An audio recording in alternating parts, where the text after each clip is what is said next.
ఇప్పుడు మనం 4 సార్లు పాకిస్తాన్ మీద విజయం సాధించి యుద్ధం చేసి విజయం సాధించిన తర్వాత కూడా మీరు గమనించారంటే వాళ్ళల్లో ఇంకా ఆ తీవ్రవాదాన్ని ప్రోత్సహించే వైఖరిలో ఎలాంటి మార్పు ఉండట్లేదు. కానీ ఈసారి వచ్చి మనం పూర్తిగా మీరు అంటున్నట్టు తీవ్రవాదం మీదే ఫోకస్ చేసి దాన్ని నిర్మూలించాలనే కాన్సెప్ట్ తోటే భారత ప్రభుత్వం ఆ వ్యూహాన్ని అనుసరిస్తోంది.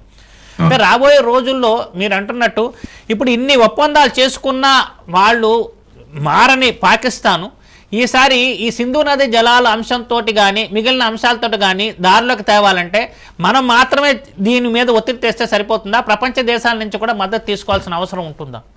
ఎందుకంటే పాకిస్తాన్ ప్రపంచ దేశాల దగ్గరికి పరిగెత్తుతుందని, ఎలాగైతే సీజ్ ఫైర్ కోసం అది పరిగెత్తిందో ఈవెన్ సింధు జలాల ఒప్పందం గురించి కూడా ప్రపంచ దేశాలకు పరిగెత్తుతుంది. ప్రపంచ దేశాలు మళ్ళా మనకు ఒక సలహా ఇవ్వడానికి వస్తారు. అప్పుడు ప్రపంచ దేశాలకు కూడా మనం స్పష్టంగా చెబుతాం, ఈ పాకిస్తాన్ కనుక ఇవి చేస్తే తప్ప మేము వారికి అంగీకరించము అన్నది స్పష్టంగా చేయాల్సిన ఒక అవకాశంగా మార్చుకోవచ్చు. మనం మిగతా దేశాల సపోర్ట్ ఇప్పుడు తీసుకోవాల్సిన అవసరం లేదు. పాకిస్తాన్ పరిగెత్తబోతోంది మిగతా దేశాల దగ్గరికి, మమ్మల్ని ఎలాగైనా రక్షించండి అని చెప్పేసి. అప్పుడు మన భూమిక ఏదైతే ఉందో అది మిగతా దేశాలు కూడా స్పష్టంగా పాకిస్తాన్ కు చెబుతాయి, ముందు మీ టెర్రరిజం మీద మీరు చర్యలు తీసుకోండి, భారతదేశం ఏమి చెబుతుందో ఆ విధంగా చేయండి అని పాకిస్తాన్ మీద ప్రెషర్ రాబోతుంది ఈ అంశాల వల్ల. లక్ష్మణ్ గారు ఎందుకు అడిగానంటే పాకిస్తాన్ అక్కడున్న కొంతమంది అధికారులు ఏమని చెప్పారంటే వాళ్ళు ఆర్మీకి సంబంధించిన వాళ్ళు, ఒకవేళ మీరు కనుక సింధు నది జలాలు నాపేస్తే మాకు అక్కడున్న స్లీపర్ సెల్స్ ని ఇండైరెక్ట్ గా వాళ్ళు ప్రస్తావిస్తూ మేము అక్కడ అన్నిటిని ధ్వంసం చేసేస్తాం మీ డ్యామ్స్ అన్నిటిని కూడా అని చెప్పి వాళ్ళు హెచ్చరించడానికి చూసాం. అంటే స్లీపర్ సెల్స్ అనేది కూడా మన దేశానికి పాకిస్తాన్ నుంచి పొంచి ఉన్న ఒక ప్రమాదంగా మనం అనుకోవచ్చండి. చివరిగా ఆ ప్రశ్నతో కంప్లీట్ చేస్తాం. స్లీపర్ సెల్స్ అన్నవి ఏంటంటే ఇంతకు ముందు ఉండేవి స్లీపర్ సెల్స్. ఎందుకంటే వాళ్ళు ఇక్కడ మేము ఒక స్లీపర్ సెల్స్ ని యాక్చువల్ గా డిస్ట్రాయ్ చేసాం. మేము అక్కడ మహారాష్ట్రలో పనిచేస్తున్నప్పుడు ఒక 25 మంది స్లీపర్ సెల్ ని వాళ్ళ దగ్గర నుంచి వెపన్స్ ఇవన్నీ కూడా స్వాధీనం చేసుకోవడం జరిగింది. కానీ ఈ మధ్యకాలం ఈ 10-15 సంవత్సరాల కాలంలో భారతదేశం ఈ స్లీపర్ సెల్స్ మీద అనేక చర్యలు తీసుకుంది. తర్వాత మన టెక్నాలజీ పరంగా మనం కూడా అడ్వాన్స్డ్ స్టేట్ లోకి వెళ్ళాం. ఎవరైనా చిన్న కదలికలు చేసినా కూడా వాళ్ళని పట్టుకొని వాళ్ళని పిన్ పాయింటెడ్ గా మనం చేసేంత వరకు మన టెక్నాలజీ డెవలప్ అయింది. ఇంతకు ముందు అంత టెక్నాలజీ ఉండేది కాదు. ఇప్పుడు చూడండి, జస్ట్ ఒక వాయిస్ తో ఒసామా బిన్ లాడెన్ ఎక్కడ ఉన్నాడు అన్నది అమెరికా కనిపెట్టగలిగింది టెక్నాలజీ వల్ల.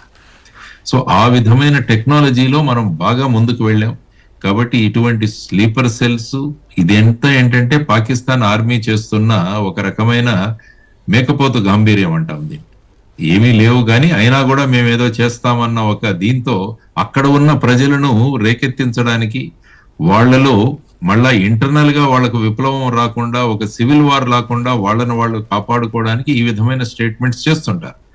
భారత ప్రభుత్వం చాలా సమర్థవంతంగాను, తర్వాత రాష్ట్రాల్లో ఉన్న ప్రభుత్వాలు, మన ఇంటెలిజెన్స్ ఏజెన్సీలు ఇవన్నీ కూడా ఆల్రెడీ ఇటువంటి స్లీపర్ సెల్స్ ఎక్కడైనా ఉన్నాయా అన్న ధోరణిలో వాళ్ళు ఉన్నారు. అందుకనే పాకిస్తాన్ నుంచి వీసాల నుంచి వచ్చిన వాళ్ళందరినీ కూడా తిరిగి పంపించేసాం మనం. సో వాళ్లకు సంబంధించిన విషయాలు కూడా మన దగ్గర రికార్డ్ లో ఉంది.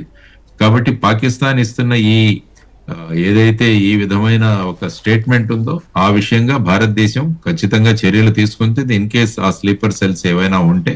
అంటే ఇప్పుడున్న పరిస్థితుల్లో పాకిస్తాన్ నుంచి ఇంకా ఎలాంటి థ్రెట్ ఉండకపోవచ్చని మనం అనుకోవచ్చా?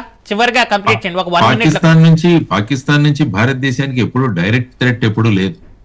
ఎప్పుడు కూడా పాకిస్తాన్ ప్రాక్సీ వార్ చేస్తుంటుంది, అప్రత్యక్ష యుద్ధం. అంటే ఈ విధంగా ఉగ్రవాదాన్ని ప్రోత్సహించడం, లేకుంటే భారతదేశానికి నార్కోటిక్స్ డ్రగ్స్ సప్లై చేయడం, మాదక ద్రవ్యాలను సప్లై చేయడం, లేకుంటే ఫేక్ కరెన్సీని చేయడం. మొన్న ఎక్కడో ఫేక్ కరెన్సీ చాలా పట్టుకున్నారు, పాకిస్తాన్ ప్రింట్ చేసిన ఫేక్ కరెన్సీ కూడా కొన్ని రోజుల ముందు. సో ఈ విధమైన 3 చర్యల వల్ల పాకిస్తాన్ అప్రత్యక్ష యుద్ధం చేస్తుంది తప్ప భారతదేశంలో ప్రత్యక్ష యుద్ధంగా మీరే అన్నట్టు 4 సార్లు పోయింది. ఈసారి కూడా వాళ్ళ స్థాయి ఏంటో వాళ్ళకి తెలిసిపోయింది. సో ఈ విధంగా ఈ అప్రత్యక్ష యుద్ధాన్ని కూడా ఈసారి ముగింపజేయడానికి మంచి అవకాశం భారతదేశం దాన్ని ఖచ్చితంగా వినియోగించుకుంటుందన్నది నా అభిప్రాయం. ఓకే, థ్యాంక్ యూ లక్ష్మీనారాయణ గారు. ఇది స్పెషల్ డిబేట్ చూస్తూనే ఉండండి రాజ్ న్యూస్.